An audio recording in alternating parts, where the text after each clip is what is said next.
Mind square. So this is what I would call the elementary mind square position. If someone says to me mind squares, this is, or asks me what is mind squares, I would think of this position here. Okay, and here are the mind squares in this classic position. The point is that whichever king steps on that mine, the other king comes and takes. I mean, mind squares is a subset of corresponding squares. The other king will come in and take the corresponding square, and that side's just dead, basically. So, for example, king e5 would be a horrendous blunder, and black plays king c4, and you've lost. You're losing your d4 pawn on your next move. So you need to play king to somewhere. Black plays king takes d4. And remember, you then need to play king d2 to get a draw.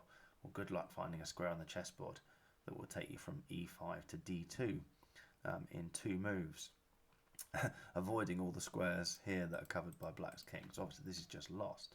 So the original position is you kind of force black to step on the mind squares. Because you go king e6, and now black's in trouble. If you're about to take on d5, black has only one move to protect their d pawn. They need to meet king takes d5 or king d7, which of course they can't do. They can't get to d7. So their only choice really is to play king c4, but that's the mind square. And now white's won. Now that very, very elementary position, if you had this position in a game, there's nothing to think about particularly. We all just know this position inside out. But it's not really a starting position. This is an end position that we all know inside out. And, there's other pieces and things going on the board. And I've got a few positions come up in a minute. One relatively simple one. And it's just a case of, well, I do that, he does that, blah, blah, blah. And we get that. Oh, that's just one for white. So this is the end position with white to move. You think, well, that's just a win for white. Yeah, it's definitely worth knowing this position inside out. Other examples of mind squares, this is a reasonably classic one. Sorry, I've moved it on a bit from the starting position, which was the same position. But the point is that white wants to come here to try and win the d5 pawn, black wants to come here to try and win the c5 pawn, but they are mind squares. Whoever steps on the mine, the other king comes into the corresponding square, and you've had it, basically. So you can't go to d4. Black can't go to c6. So all that happens is you get this sort of king dance where both sides stand ready to come to c6 or d4, and the game just sort of ends there. Interestingly, I would never do this in a game, but interestingly, king b3 is still enough to draw. Try and be flashy about it, but as far as I can tell, there's no advantage to playing king b3. It looks like it risks losing the game. I can't see any way at all that that might win the game particularly. But yeah, king d3 and king c7 will just end in a draw. So that first position, this one here, forms the sort of, which I've just sort of still stupidly left as the end position of this thing that we're about to look at. It forms the, it's there the whole time. I've sort of given it away here with this position. So it's actually the end position of this, where white's about to play a move that sets the trap. So you can have a pause of the video and try and work out what does white do here. But the point is that the mind squares in that particular classic mind square position is just sort of there the whole time, and it should be, in my opinion, it should be in sort of every chess player's head as just an obvious how it finishes from there, because it is the end position of other stuff that you need to analyse. But yeah, you could have a go at that. You can have a pause of the video. This game's just completely drawn, but it's white to move. What would you do as white to maybe try and trick your opponent into throwing away the game? So yeah, completely drawn. But what white did in this particular game was they brought their bishop back to d1 with check. And if black plays king g6, it's a very easy draw. I mean, this pawn's the same as a rook's pawn, and you glance at this square, it's the opposite colour to this bishop. That by itself doesn't necessarily mean it's a draw when black has pawns on the board. So it's not, you don't stand a chance here because black's got the 2 pawns. They can easily liquidate that last. They're just going to play h5 and g4, and you've got nothing clever you can do, because if you take, they'll take back, and the pawns have gone. And if you push the h pawn, there's no way that white can force you into making that into a g pawn. Just as a little just something to watch out for, if you've got this something similar as a defending position as black, and you just sort of glance at that square and think, oh well, it's a draw. Don't be too complacent. There are some situations, I've had it done to me, it's very annoying, where white will stalemate your king and force you to convert their h pawn into a g pawn. White doesn't stand a chance of doing it here, but it's a thing that you should watch out for. If you've I've been stung by that. It wasn't as if I didn't realise it in the game either. I was just it just suddenly got me, and I was like, oh. I tried to avoid being stalemated, but couldn't in the particular position I had. Anyway, so white set this trap, and then black played king h4, and that loses the game. Bishop g4, and the starting position of this video, the sort of the classic mind square situation. There's no way in a million years that black didn't know that inside out. Of course they didn't. They just failed to see that it was a possible end position of the game that they were in the middle of. And the thing that I think that they missed, we can only guess, but my guess is the thing that they missed is that when black kicks the bishop, it doesn't kick the bishop. They would have got a nasty shock here. I suspect, depending on the standard of the player, they might have got a nasty shock there. It's the kind of game you'd be playing in a Congress. White plays bishop d1, you play king h4, and then they'll play bishop g4 in a flash. And then you start thinking, hang on a minute, what have I missed here? Oh. And then what would you do? You're in trouble anyway. h5, king f5. You've had it. Your g5 pawn's going. And if you swap, that's it. White's won. So maybe that's on the theme of never give up. Oh, it's a draw, never mind. But always try something sneaky at the end. When you're a piece up, maybe you can use that piece to do something sneaky. I think that's in the tragi-comedy section of Dvoretsky. This is an Alekhine game from, I haven't got the year, but obviously it's a long time ago if it's an Alekhine game. It's white to play, have a think about, or pause the video and decide what you'll do here. It's also a mind square situation. It's very much a mind square situation, this one. I mean, you might think to play this, and you've immediately stepped on the mind square. Okay, so d4 and e6 are your corresponding mind squares, and black would just play king e6. You're either going to drop the e pawn, or if you play e4, I mean, the nasty shock, if you got anyone who played king d4 and maybe was planning e4 and had missed this, and you'll be doing well to draw that. You can still draw it, believe it or not, with king c3. But we're not trying to draw it. We're trying to win it. So let's not play king d4. There are two winning moves, but they both revolve around the same idea. And so let's just get on with that main idea, which is e4. Now, if black takes that, it's easy. It's very easy. If black takes it, we play king d4. We take the pawn on the next go, and we've got a passed e-pawn. And it doesn't really matter about the opposition or key squares, because all we need to do is use that e-pawn to deflect and come and gobble up these two. And black's got no clever tricks, particularly of pushing this to force. Doubled knight's pawns aren't a problem. We will win with doubled knight's pawns. Doubled knight's pawns against a king, that's just a win. The only way it wouldn't win is if your pawn that supports is already on the 5th rank, but back on the 2nd rank, that's just an easy win. So we push the e-pawn, but black plays this f4, and now we have the same mind squares.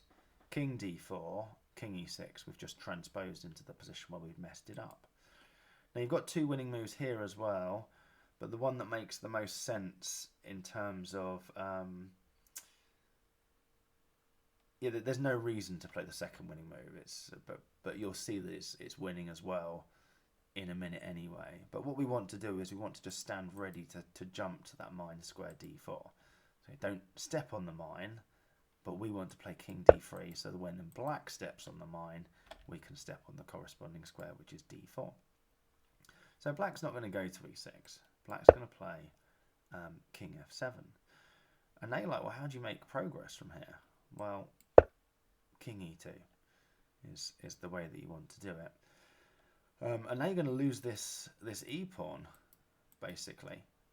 But there's a different set of mine squares that are now going on, basically, which is the e5 and the f3 squares. They're now mined, which is how we understand back in this position why there's a second winning move, because these are now your mined squares, e5 and f3. So king d2 also wins, because when black plays king e6, you come to e2, and I mean it's this position with black to move. We're about to get this position in a minute with white to move and the other variation, but it's the same problem. These squares are mined, so black's going to move their king back or play king e5. It doesn't really matter. We're going to play king f3. So the other variation where we went, this is what I'd think of as the main line. We go king d3, king f7, not stepping. These are your mined squares at the moment. But as soon as we play back here, these are your new mined squares. And now black will play king back to e6. So when you step on the mined f3, they'll play king takes e5. This is the position we just had a second ago, except it's white to move. Black to move is fine. We're just going to play king f3 next go.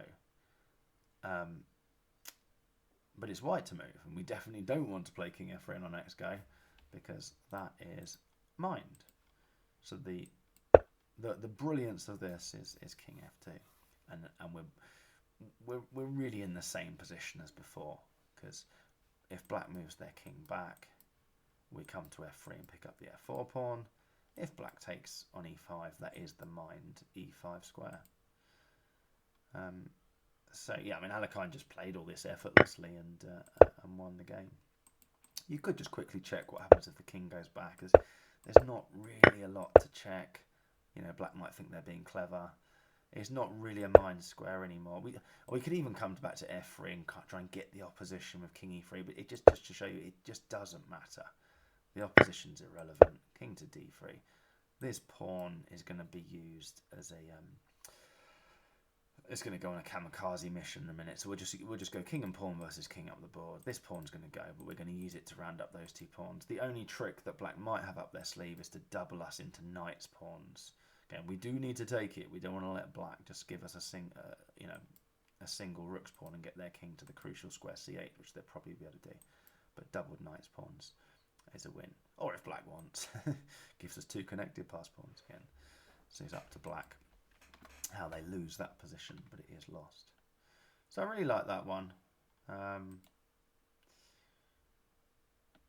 Yeah, I enjoyed going through it, and I got it as well, so I was quite pleased. I enjoyed going through the mined squares section of Dvoretsky, and feel like I've progressed.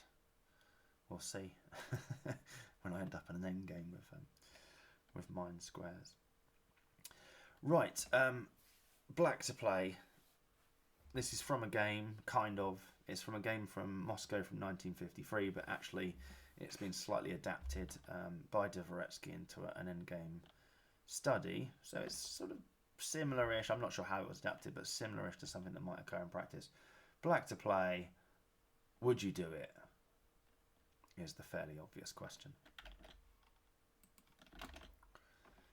So yeah, last summer at Belper Club, we just spent the whole summer really of our summer training was geared around Joel Benjamin's book Liquidation on the Chessboard, which is just a series of chapters from queen endings, rook endings, knight endings, whatever. And something like this could easily have been in the rook ending section of sort of, would you do it? Would you go down to the king and the pawn ending? And the reason that our chess club did that summer training, it was all instigated, as far as I can tell, from my memory. I played a game at the Lancaster Congress where I had a rook and a pawn ending. I gave up a pawn to stay in the rook ending, because to not give up that pawn meant going down into the king and pawn ending, which I judged was lost. Okay, I was wrong. It wasn't lost. It was a drawn king and pawn ending. I instead went a pawn down into the rook ending, which was losing, and then I played very well and drew the game. And there was a bit of Vancouver defence. It didn't feature in the game, but it could have done. It was knowledge that was definitely helpful to me in one aspect of the game. So I played the rest of the game well, but the point was I'd already played it badly. I'd already not understood that it was fine to go into that king and pawn endings, which is what made me force my entire chess club to say, right, this summer we're training on this. Do we liquidate into king and pawn endings? And in this case, you do. You know, what would actually happen, of course, in a game if you had this position is we'd be down with the time controls. You know, that's something I noticed when I got back into chess 3.5, 4 years ago after having been out for like 25 years or whatever, is that, well, hang on a minute, we haven't got any time for our moves anymore. It's like an hour and a quarter plus 10-second increments or something. So you get to this position, you've got 5 minutes left. It's like, well, I don't know. Yeah, let's do it. Let's take the pawn.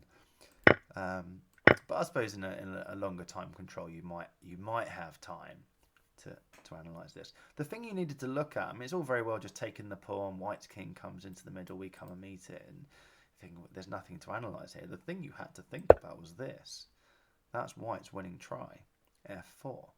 Like, oh, what would happen in the game probably is you'd take it and say, oh, I didn't see that, and then you'd think about this situation. Now, if you take that pawn, you've lost. You've definitely lost. It's reasonably easy to see that's a lost position. White comes in and wins the f-pawn, and you're thinking, what's the problem? I'll defend my f5 pawn. Well, there's your problem. This outside passed pawn is going to win white the game. Okay, so yeah, taking on g3. We're going to swap this h-pawn for this f5 pawn, but the point is that we're going to be 2 files ahead of black in the race over here.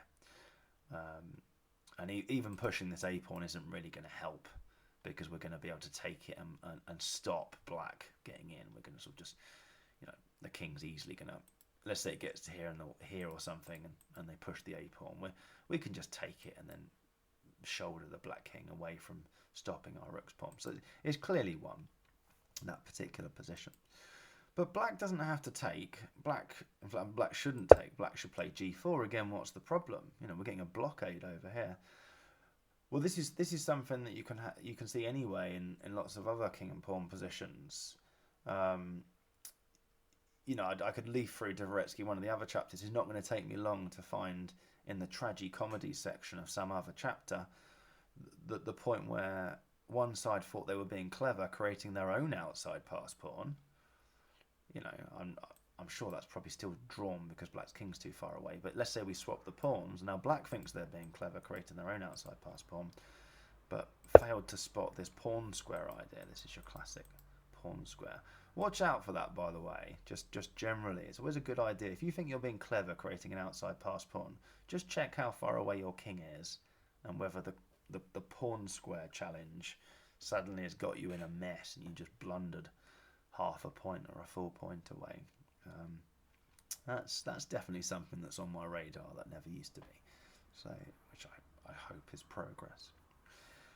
Anyway, if you played rook takes d7 in the game, and you know you'd now be in this position thinking, oh, I wasn't really expecting any of this.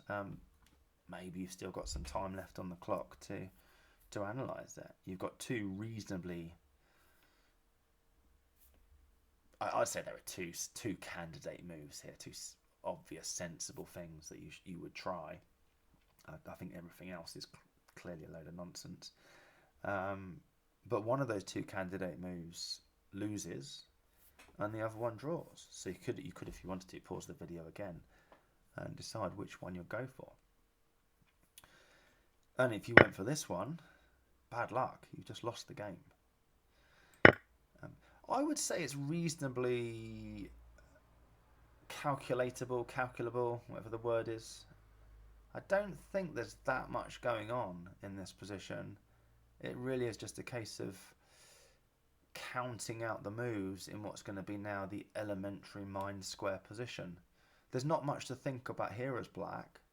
White's threatening to win your G pawn, and this is just going to win, just like the E pawn won in one of the other positions. Which no, so it's the same pawn, just like it won a minute ago. You're going to use the F pawn to deflect and win those two. So there's nothing to think about here. You've got to take, and then this is the place where it's just a case of counting. Here are your mine squares. Both sides are in a race to get to the corresponding, if you like, E3 and G6. It's black to move first, but they're 2 moves ahead in the race. So king D6, king H4. Black's had it. King D5. Don't step on the mine square.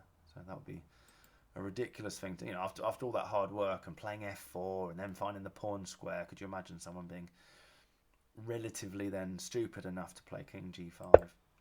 So king H5, we're going to head for the G6 square. These 2 squares are mined, of course. So black's got nothing better to do than to, well, I mean, they could try king D4, but they must be able to see they're losing this by now. So that maybe they've got nothing better to do than just make a run for the queenside pawns and go for something like this. I mean, we're even queening with check with the black pawn still on A3. So, yeah, even if it wasn't check, if the black king, I suppose the black king was a bit nearer to B2, it might be a problem. But yeah, that's just completely gone. So you can't take on G3. So that was the move you had to find, and now it is a draw. White takes back on H4, and now your king comes across. And the point is that you're going to stop the white king infiltrating on the king side. White's got a sort of sensible try here. They can play H5 to keep the black king off the G6 square. And then black just comes around here. And then there's 2 different mine squares. H4 and H6 are now mined. And so this game would probably now just end with a bit of a king dance on those squares highlighted there.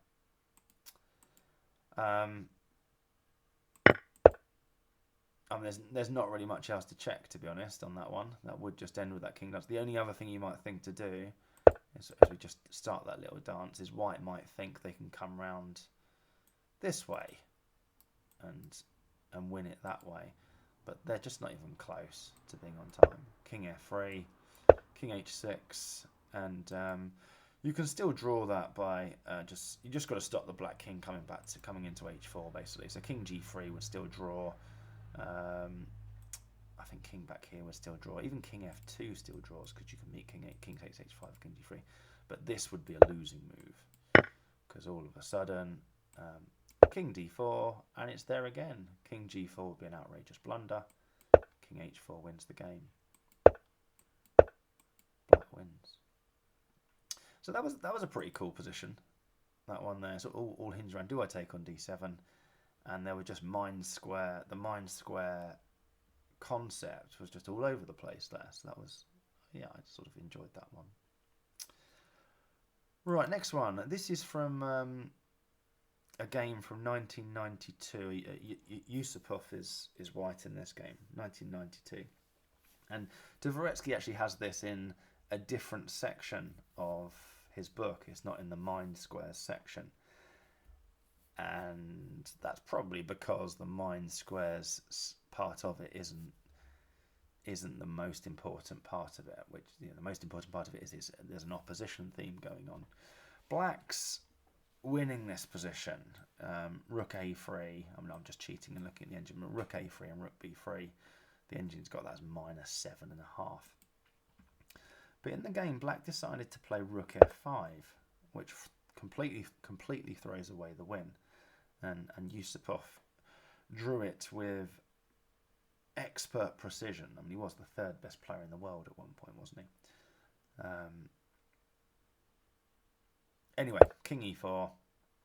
And the thing that Black had failed to calculate, I doubt in the extreme that Black had failed to calculate the mine square situation.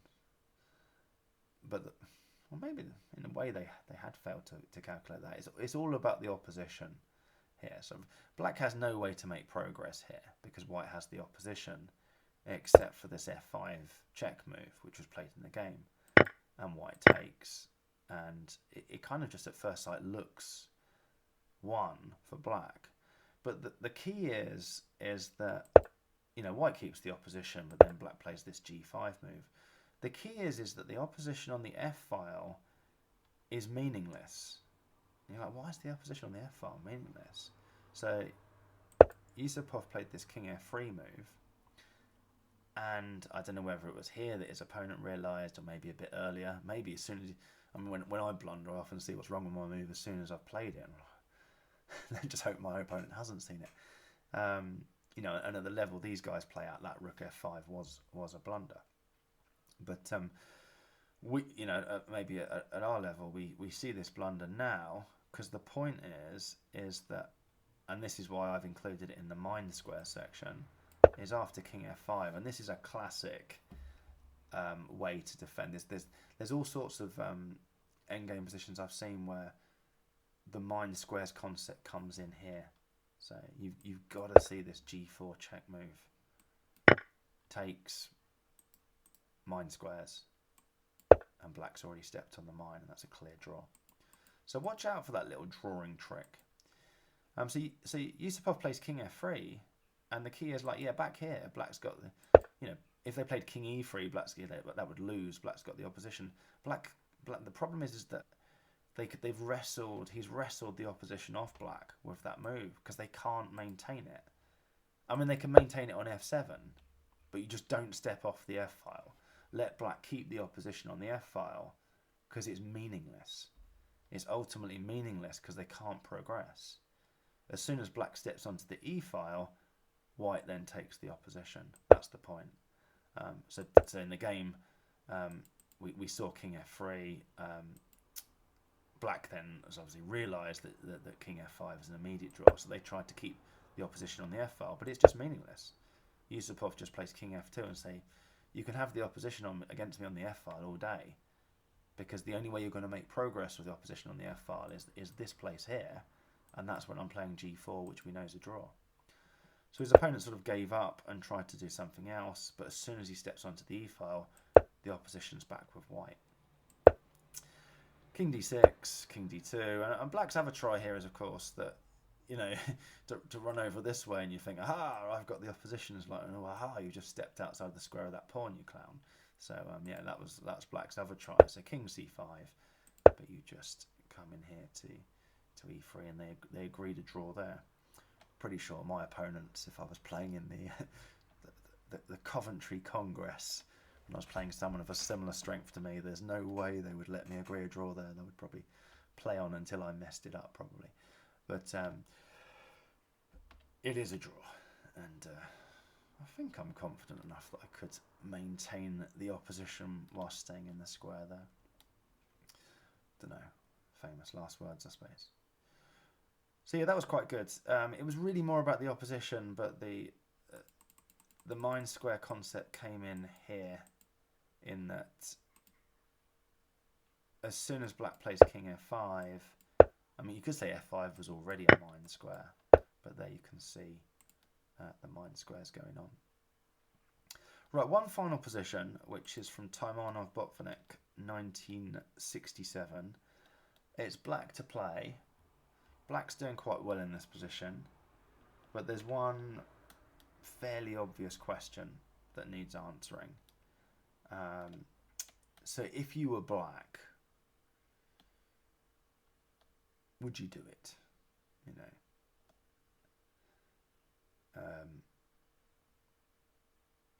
I suppose it's not immediately obvious that you've got a liquidation in front of you, but you've got something that offers the swap of rooks, and if white doesn't take it, you're winning the h-pawn. That looks very, very hard for white to defend. I mean, the engine's giving this -4. So it doesn't really matter, I suppose. That the point that you need to think about is that rook g4 is obviously very strong, in that if white doesn't swap rooks, it's a big advantage for black anyway. But you are offering liquidation into a king and a pawn ending, and when you offer liquidation into a king and pawn ending, there's no stepping back. So you've got to be damn sure that especially in this position where black's clearly got an edge anyway. Just rook b2 or rook h2, so keeping the white king pinned to the back rank looks pretty good moves as well. Especially in this position, you've got to be damn sure it leads to a win. Now, Botvinnik was damn sure, but my words, there's a lot of stuff coming up. So there's a lot of mine squares coming in. The mine squares part of it is actually possibly the easier side of it. There's definitely a side of it that I couldn't keep track of. I found it too hard to analyse back here. I'll show you the bits in a sec. But yeah, you should go for it. And let's look what happens if you swap the rooks. If white swaps the rooks, so obviously the king comes in, it's going to go after the g-pawn. And you can play king f6 here as black, but if you play king f6, you're only doing so delaying the move that needs playing anyway. So king f6, white plays king g3, and if you played king f5 here, you throw away the win. White plays e4 check, takes on e4, takes on g4, e5, and this is just a draw. Okay, so if you played king f6 after king g3, you can still transpose back to the game with g5. But if you'd realised that, then there's nothing, just like in the Alekhine game from earlier, there's nothing to stop you just saying, well, we need to play g5 here. That's what's going on, g5. Now, in a minute, white's going to play h5, and we get into the mine square situation. We can see the mine squares. There they are. There's the mine squares. That's relatively easy. That's easier to analyse than white not playing h5. But you're then into sort of reserve tempi, and both sides have a pawn on their starting square. So it's like Botvinnik had to see all of this, count out the sort of the mine square situation, and if count out the reserve tempi, because if white steps on the mine square, as he's about to do, and Botvinnik played his king to h6, whoever then steps off first is dead.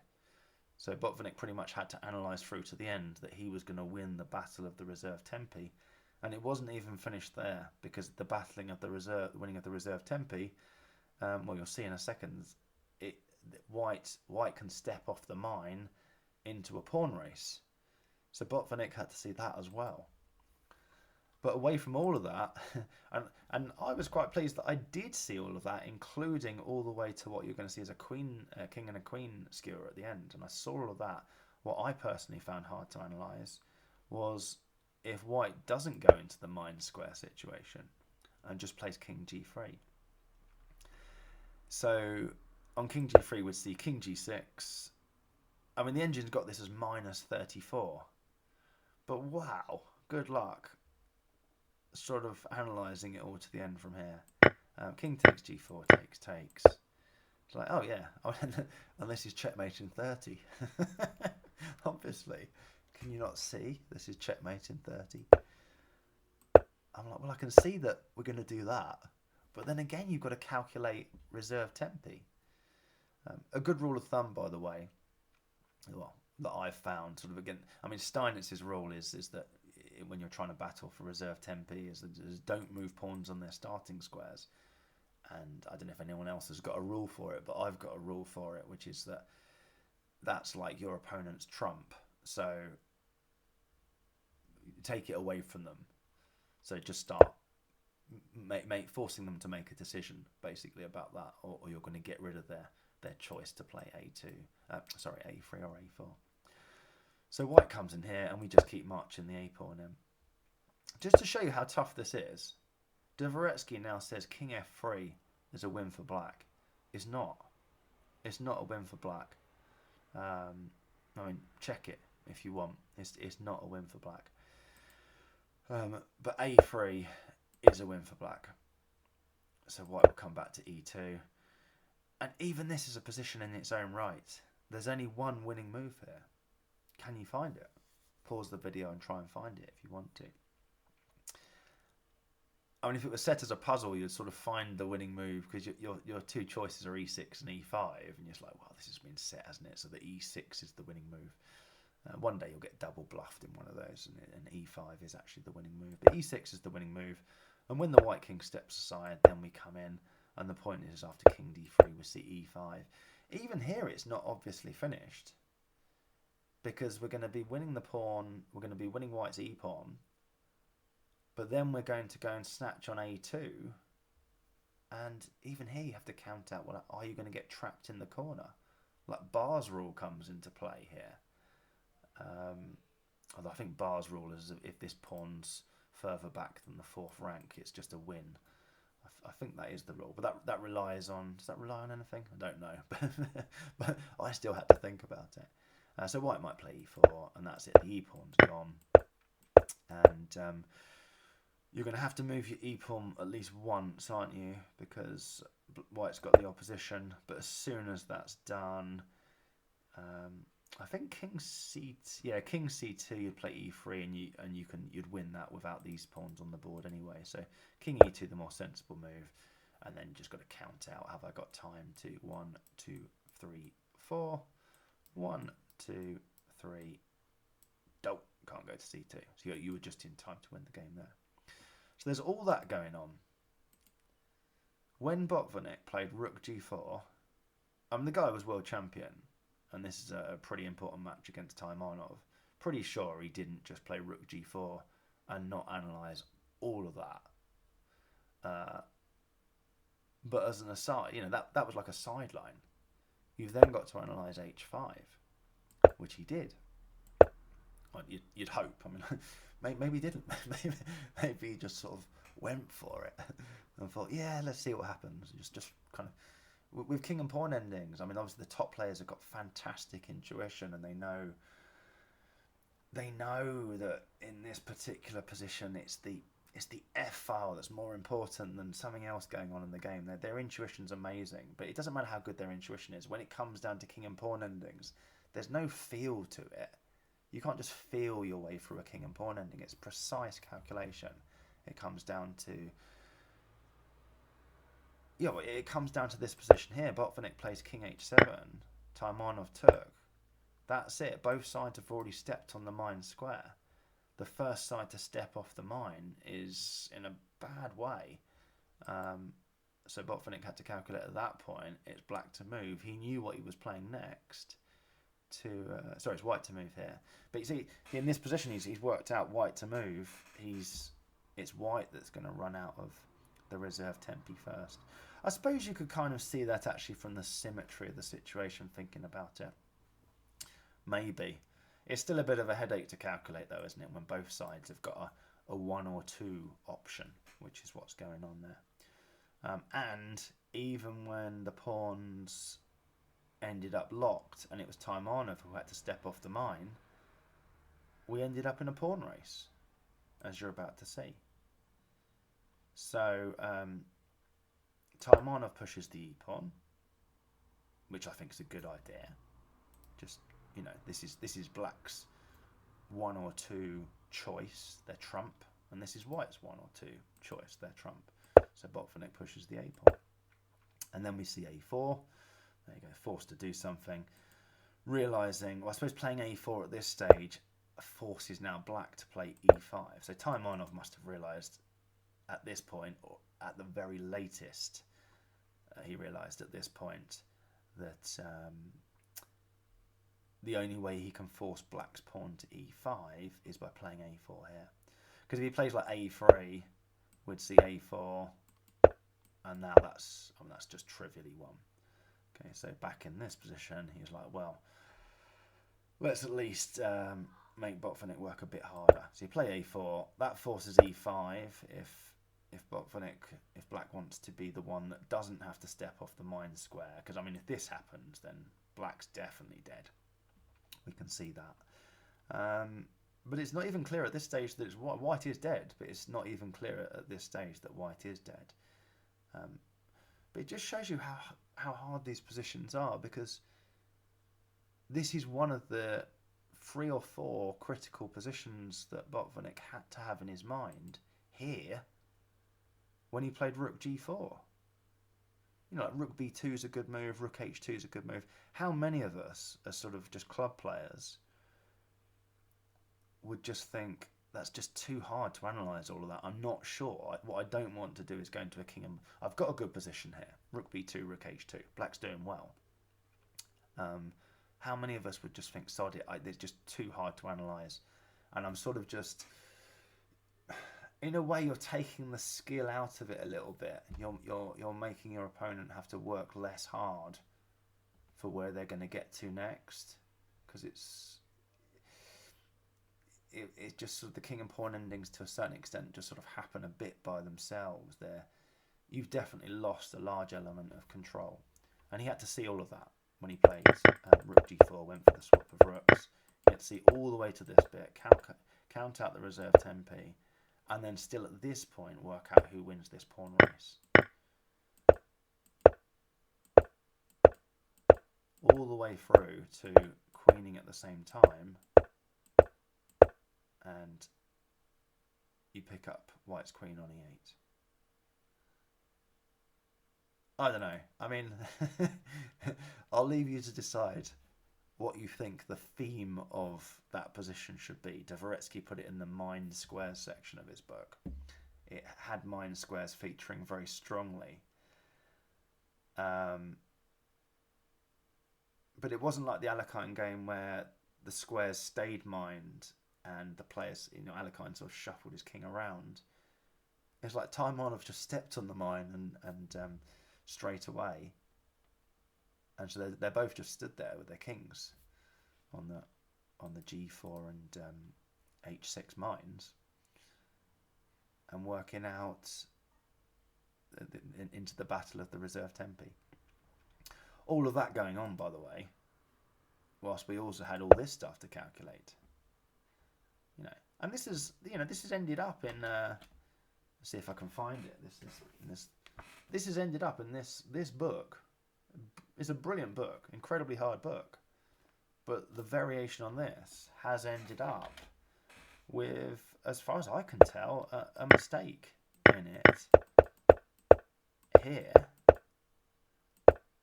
where Dvoretsky says black now plays king f3. So yeah, just shows you how hard it is. Anyway, I think that's enough on mind squares. I hope everybody finds that useful.